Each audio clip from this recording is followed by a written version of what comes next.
ce que je pense de la monnaie des BRICS. Parce que j'ai déjà reçu plusieurs fois les gens qui me posent la question de savoir est-ce que les BRICS, leur monnaie, leur nouvelle monnaie, c'est un frein pour la crypto-monnaie? Bien évidemment, on est dans l'écosystème crypto-monnaie et donc quand il y a des actualités de ce genre, quand il y a des événements qui arrivent, on se pose toujours la question de savoir quel est l'impact sur la crypto-monnaie, quel est le potentiel de la crypto-monnaie au vu de tout ce qui est en train de se passer dans l'économie mondiale. Plusieurs personnes ne sont pas d'accord avec le fait qu'on va assister à la dédollarisation et que les États-Unis sont progressivement en train de perdre le pouvoir.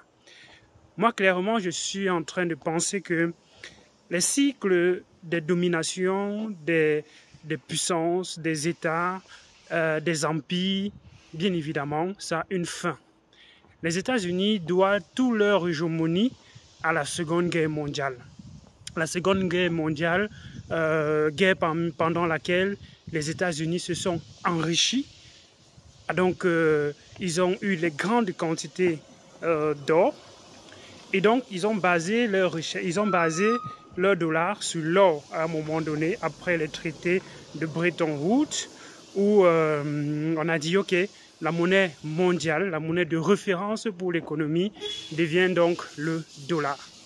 Et donc, après les années 1944, donc après la Deuxième Guerre mondiale qui s'est terminée en 1945, les organismes et les institutions sont allés dans le sens de soutenir justement les décisions qui allaient encore dans le sens de protéger les intérêts des États-Unis. Et donc, les institutions financières comme le FMI, l'ONU, l'OTAN et tout ça, ce sont des institutions qui ont bien évidemment été mises pas pour défendre les intérêts du monde entier, mais pour défendre beaucoup plus les intérêts du dollar. Et qui dit dollar dit forcément les États-Unis. Et donc, Nixon, les gens du monde entier, les puissants du monde entier, se rendant compte que, en fait, le dollar était plutôt un frein pour leur pays et que le pays qui émettait le dollar continuait de s'enrichir alors qu'on ne voyait pas forcément un développement des matières premières, des ressources de ce côté-là. Et on s'est donc posé la question de savoir si réellement les dollars qu'il y a en circulation dans le monde entier, le Japon était le premier, à se poser la question de savoir si les dollars qu'il y a en circulation sont effectivement garantis et backés par de l'or. Parce que c'est facile de dire que je vais garantir la création de la monnaie en m'adossant sur quelque chose, mais qui derrière contrôle qu'effectivement, chaque fois que je mets $1, il y a effectivement cette réserve-là qui est entrée pour garantir le dollar que je viens de mettre. S'il n'y a pas d'organisme de contrôle, d'audit qui veille à ce que, et de surtout impartial, qui veille à ce que $1 pour être créé, on ait une quantité de nonces d'or qui garantit effectivement ce dollar. S'il n'y a pas d'organisme transparent et vraiment impartial qui vérifie cela, là il y a un problème. Donc, le Japon voyant ça, dit donc, bon, c'est mieux quand on vous remet votre dollar et on prend notre or, parce que là, ça commence à faire problème. Vu que pour avoir le dollar, on a forcément déposé de l'or dans vos caisses, on veut donc avoir back nos dollars pour notre or pour vous remettre votre dollar. Et donc, Nixon était président à ce moment donné-là. C'était Nixon qui était le président des États-Unis en ce moment donné. On parle environ de 1971, exactement 1971. Donc, quelques 19, 20, 18 ans après, quelques 18 ans comme ça, 19 ans, 17 ans après la Deuxième Guerre mondiale, donc après les traités de Bretton Woods. Et donc, Nixon voyant ça arriver et se rendant compte que si les États viennent à récupérer leur or, il n'en aura pas assez parce qu'on a plus de dollars que de quantité d'or qui garantit ces dollars. Nixon voyant ça arriver, il dit ok, en fait, on va couper les talons or. Et quand on coupe les talons or, on ne garantit plus que $1 est adossé sur 35 onces d'or.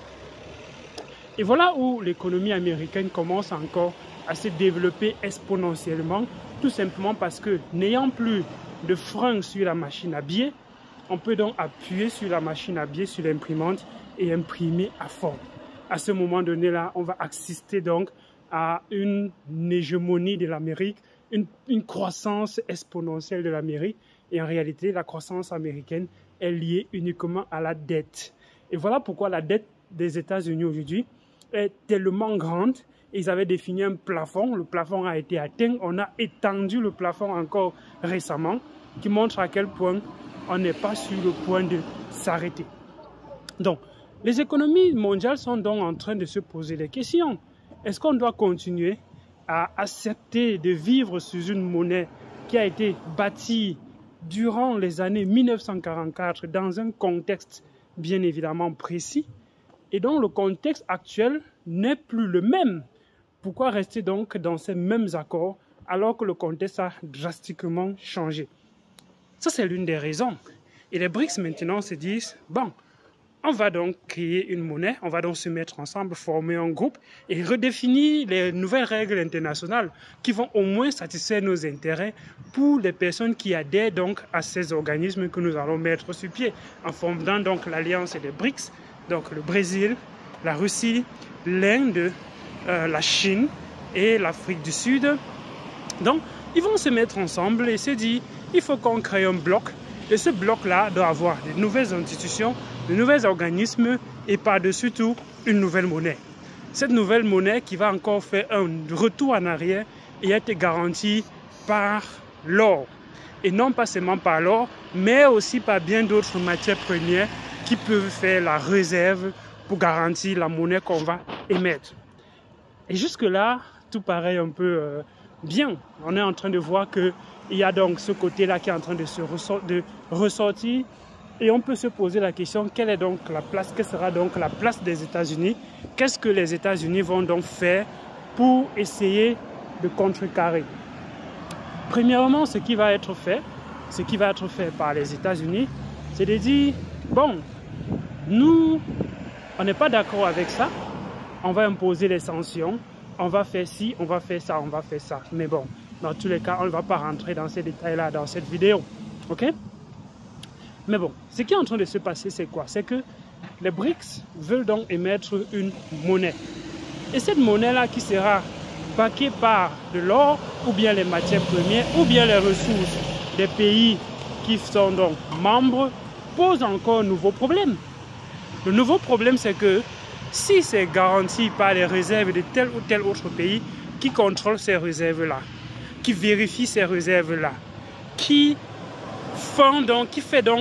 résout dans le problème dont on avait quand on était à l'époque de l'étalon or. Quand on était à l'époque de l'étalon or avec le dollar, qui garantissait, qui vérifiait effectivement que l'or qui est en réserve suffit, ou bien est exact, ou bien supérieur à la quantité d'argent qui est en circulation. C'est le nouveau dilemme aujourd'hui qu'on a dans les BRICS. La nouvelle monnaie, bien évidemment, va être backée sur l'or, les matières premières, mais comment est-ce qu'on vérifie effectivement que les matières premières sont là pour garantir la quantité d'argent qu'on va émettre en circulation? Si la Chine a un problème et que peut-être ils ont besoin d'argent, je ne sais pas trop quoi, comment ils font pour garantir que oui, on a mis un stock et qu'ils peuvent vérifier, ainsi de suite, ainsi de suite? Est-ce qu'il n'y aura pas un problème de puissance dans ce petit groupe-là?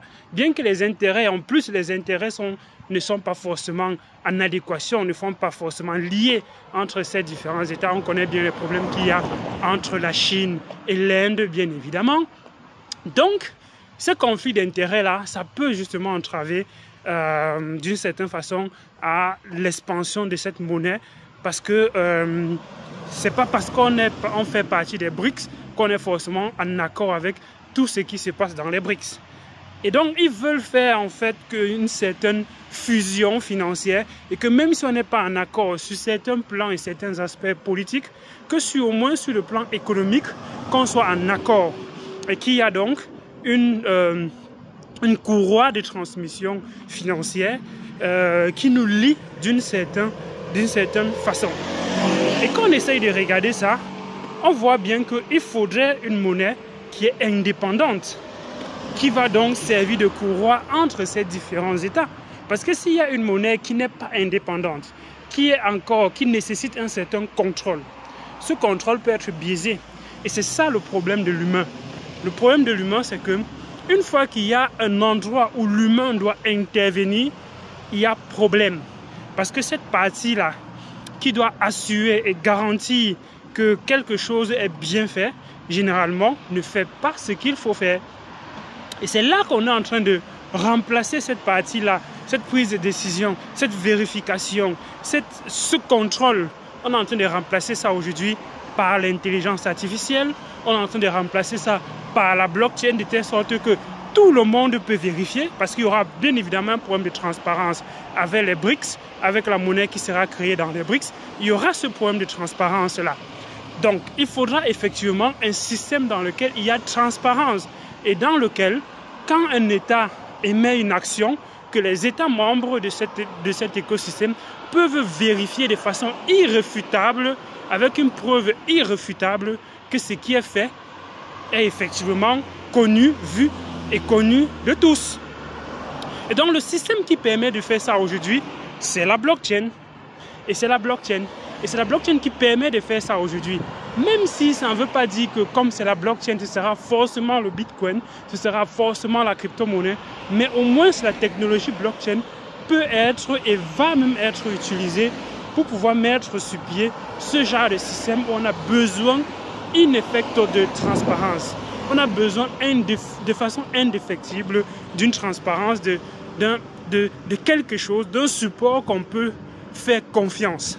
Et le support dans lequel on fait confiance aujourd'hui, c'est effectivement la blockchain.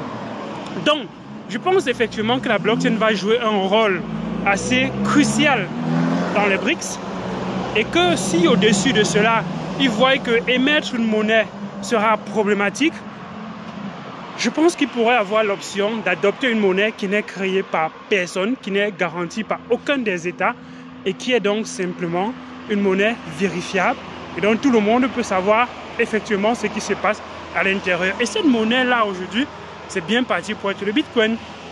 Donc le Bitcoin est bien parti pour être la monnaie d'échange entre les BRICS. Parce que c'est la monnaie qui intrinsèquement a les valeurs qu'il faut pour que cette alliance-là puisse bien fonctionner. Pour que cette alliance des BRICS puisse bien fonctionner, il faut une monnaie qui a les caractéristiques du Bitcoin. Le Bitcoin déjà a toutes ces caractéristiques. Donc pourquoi recréer une monnaie qui a toutes les caractéristiques alors que ce sera un peu difficile de décentralisation, d'autonomie, de vérification, ainsi de suite, ainsi de suite. Donc la blockchain est bien placée, le Bitcoin est bien placé pour être la monnaie qui va donc servir dans les BRICS. C'était juste ma petite analyse. Dis-moi ce que tu penses en commentaire de cette vidéo. Quant à moi, je serai là de l'autre côté. Je vais lire, je vais te répondre et je vais faire encore d'autres vidéos à ce sujet s'il y a des personnes qui sont intéressées. À d'autres vidéos sur la chaîne. Porte-toi bien et ciao.